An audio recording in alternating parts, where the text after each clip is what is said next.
بسم اللہ الرحمن الرحیم۔ کرنٹ ایشوز کے ساتھ میں ہوں انور غازی۔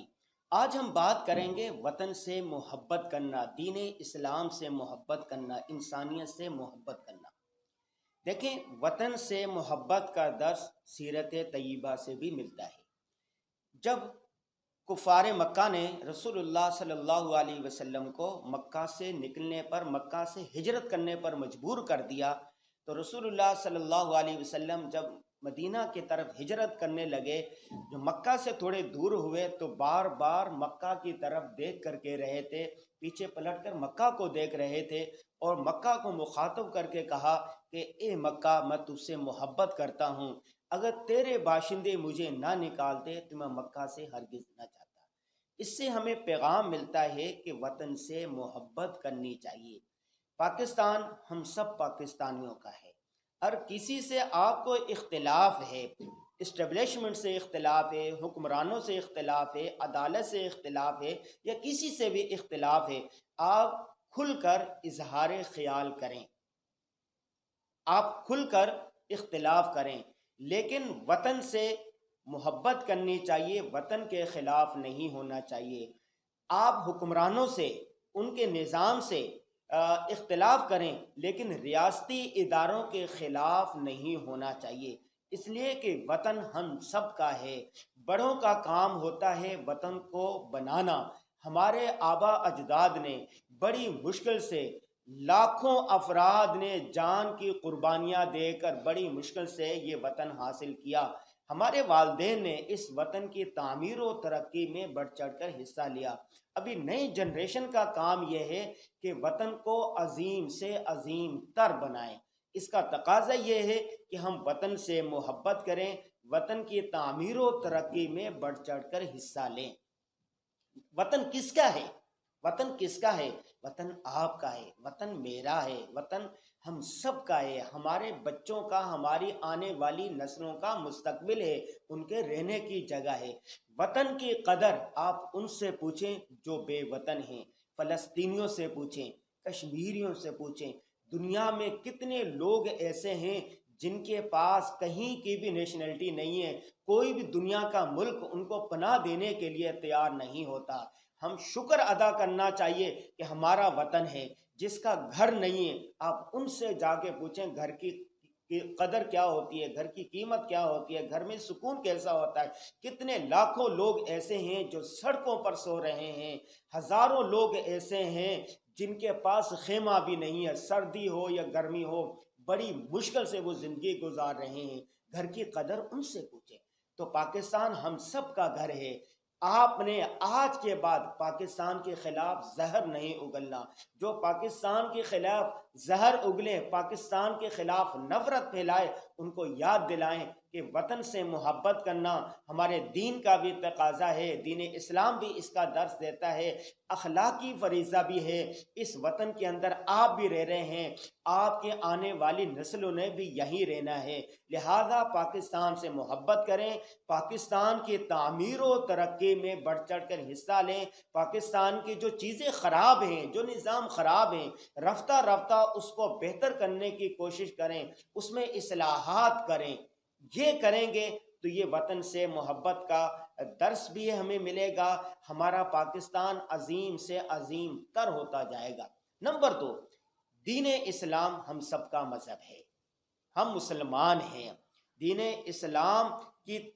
اسلام کی اشاعت کرنا، رسول اللہ صلی اللہ علیہ وسلم کے بتائے ہوئے طریقوں کو اپنانا، ایک ایک چیز جو ہے اس سے ہمیں یہ پیغام دینا کہ یہ جو دین اسلام ہے، جو ہمارے نبی صلی اللہ علیہ وسلم نے یہ چیز بتا دی ہے، اس سے بہتر راستہ دنیا میں کوئی نہیں ہے، اس سے بہتر طریقہ کوئی اور نہیں ہے۔ ہمارے نبی صلی اللہ علیہ وسلم تمام جہانوں کے لیے رحمت بنا کر بھیجے گئے ہیں۔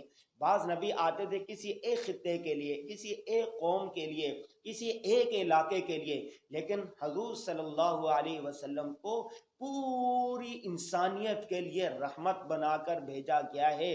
آپ کا جو دین ہے، آپ کا جو پیغام ہے، قیامت تک آنے والی انسانوں کے لیے یہ ہدایت کا سبب ہے، رہنمائی کا سبب ہے۔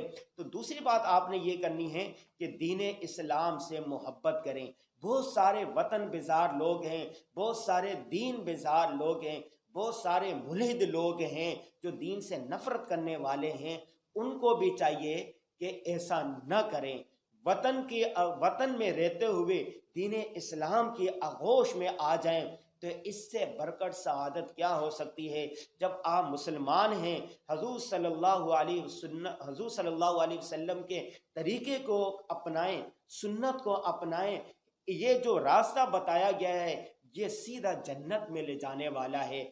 نبی صلی اللہ علیہ وسلم کی جو سنت ہے یہ جنت کے راستے ہیں، اسی پر چل کر ہم دنیاوی کامیابی بھی حاصل کر سکتے ہیں اور آخرت کی کامیابی بھی حاصل کر سکتے ہیں۔ تو دوسری بات یہ ہوئی کہ آپ نے دین اسلام کے پیغام کو آگے پہنچانا ہے، دین اسلام کی جو صحیح صورت ہے، صحیح شکل ہے، اس کو آپ نے آگے پہنچانا ہے۔ آخری بات یہ ہے کہ آپ نے جرائم سے نفرت کرنی ہے، جرم سے نفرت کرنی ہے، لیکن انسانیت سے آپ نے محبت کرنی ہے۔ اگر کوئی چور ہے تو اس انسان سے نفرت نہ کریں، چوری سے نفرت کریں۔ اگر کوئی گالیاں دیتا ہے تو گالی گلوچ الزام تراشی سے نفرت کریں، اس انسان سے نفرت نہ کریں۔ اگر کوئی بدکار ہے تو بدکاری سے نفرت کریں، اس انسان سے نفرت نہ کریں۔ رسول اللہ صلی اللہ علیہ وسلم کی سیرت میں آپ دیکھیں، جب قاتل تھے جنہوں نے حضور صلی اللہ علیہ وسلم کے چچا کو قتل کیا، جنہوں نے حضور صلی اللہ علیہ وسلم کے چچا کا کلیجہ چبایا، جب وہ اپنے گناہوں سے توبہ تائب ہو گئے تو رسول اللہ صلی اللہ علیہ وسلم نے ان کے لیے بھی معافی کا اعلان کر دیا، انہیں بھی اپنے سینے کے ساتھ لگا لیا۔ تو آخری بات یہ ہوئی، آپ جرائم سے نفرت کریں، مجرموں سے، جو جرم ہوتا ہے اس سے نفرت کریں، لیکن جو انسان ہیں، جو مجرم ہیں، اس پر رحم کھائیں۔ قابل رحم ہے وہ کہ ایک انسان ہو کر وہ برے جرائم کے اندر ہے، بری عادات کے اندر ہے، وہ عادات کو چھڑوانا، ان کو دین اسلام کی طرف لے کر آنا، ہدایت کی طرف لے کر آ جانا، صحیح راستے پر لے کر آ جانا، یہ ہم سب کی مشترکہ ذمہ داری ہے۔ تو آخری بات یہ ہوئی، آپ نے جرائم سے نفرت کرنی ہے لیکن انسان سے محبت کرنی ہے، یہی ہمیں پیغام ہے۔ اللہ تبارک و تعالی ہم سب کو وطن سے محبت کرنے والا بنا دے۔ اللہ تبارک و تعالی ہم سب کو دین اسلام پر چلنے والا بنانے، دین کی اشاعت کرنے والا بنا دیں، دین اسلام کی صحیح صورت، صحیح پیغام کو آگے پہنچانے والا بنا دیں۔ اللہ تبارک و تعالی ہمیں انسانیت سے محبت کرنے والا بنا دے۔ www.darsequran.com